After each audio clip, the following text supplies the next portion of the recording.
I drew with my right hand. This connects the left and right sides of your brain. I drew with my hands crossed. I drew it with both hands at the same time.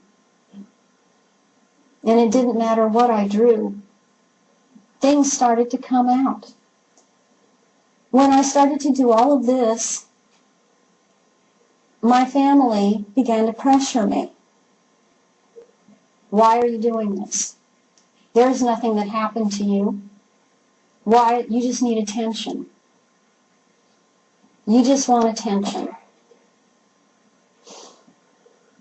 So they started pressuring me because that's the programming. This is a family unit, and you're breaking it up.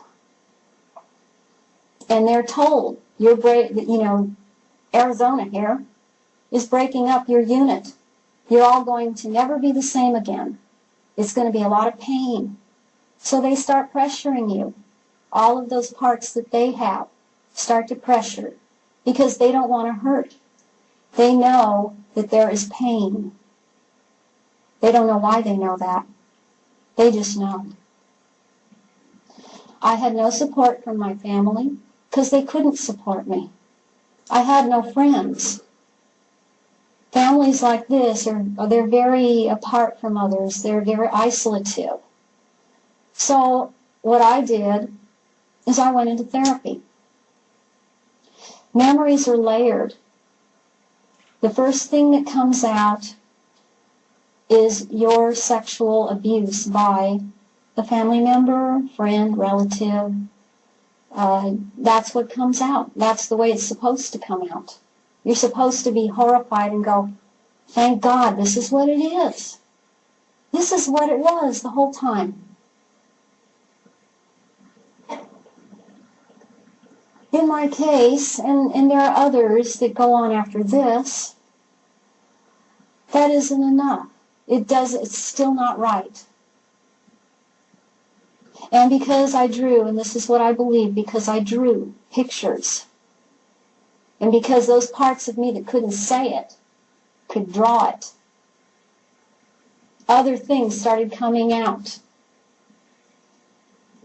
I drew pictures of rituals, and I thought I was crazy. Because I didn't know where it was coming from. I'd never seen anything like it. I'd never seen it on television. I'd never read about anything like it. But that's when I started trying to find some books on the subject, and they had just started coming out. My family accused me of getting it from the books, even though it was there before I ever saw the books. What came on the end of that were the memories about being around beings at military bases. Being around military, being around intelligence. At the time, I couldn't figure out how it was all connected. It seemed to be very separate things.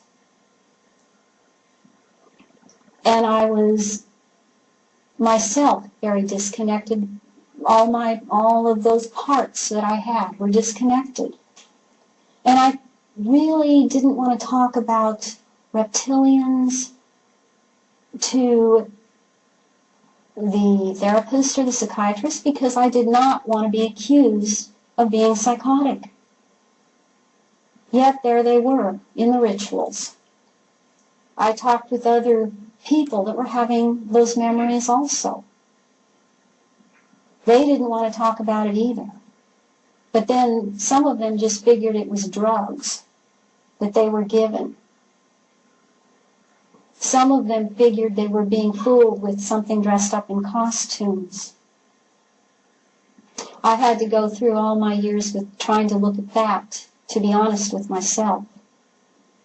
And I came to the conclusion it wasn't drugs, and it wasn't costumes, and it wasn't holographic images.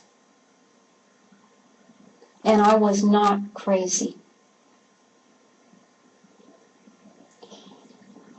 When I started going through all of this recovery, They stepped up, that is my little watchdogs, stepped up their process of harassing me and picking me up and trying to get me back in line. Anyone here that is a survivor of this knows what I'm talking about, because you get harassed. The phone calls that come in the middle of the night, the knocks on the door, if you live in apartments, the banging on the walls, the banging on the pipes, spraying insecticide in the house, which they did, DDT, in my apartment. And that was verified. Samples were taken to a lab.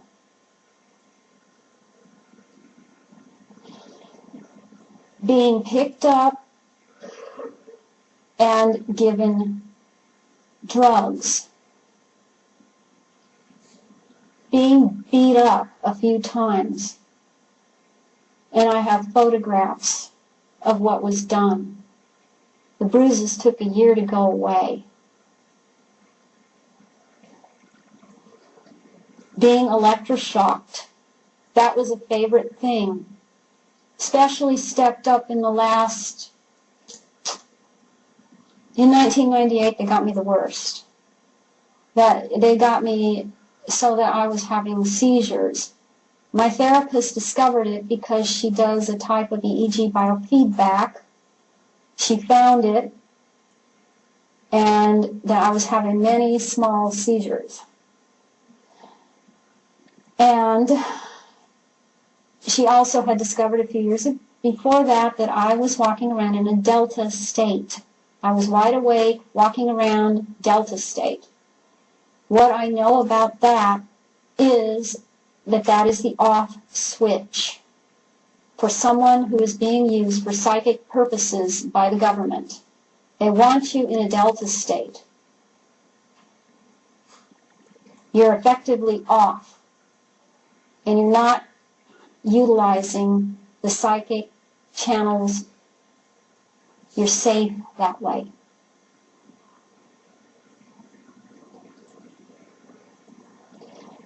There were so many times, in those years I was on Social Security disability because I couldn't work. I became so disabled that I couldn't work, and therapy was my only thought, my only hope, because all I knew was that I could go in and talk about all of this. And I had therapists that were willing to work with me. I didn't have any money. I had no source of support other than Social Security disability. My main concern was therapy and keeping a roof over my head, because I moved 11 times because I didn't have much choice in a living situation. There are many out there that are in this position.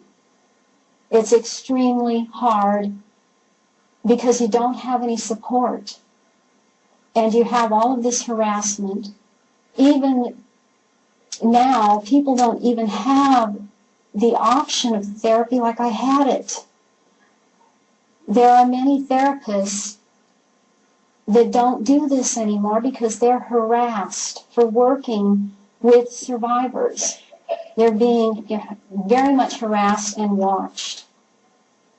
I will also say at this point that there are therapists out there that are themselves programmed and part of it, and they don't know it.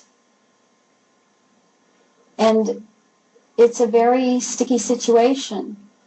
I would estimate there's probably around 10 million people in this country that are programmed.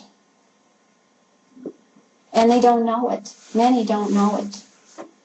And they're being used. Their mind is not their own. They are not single-minded.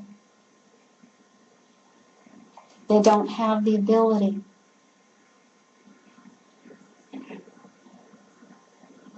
I was picked up many times and hurt so badly that I was sick in bed. I couldn't move.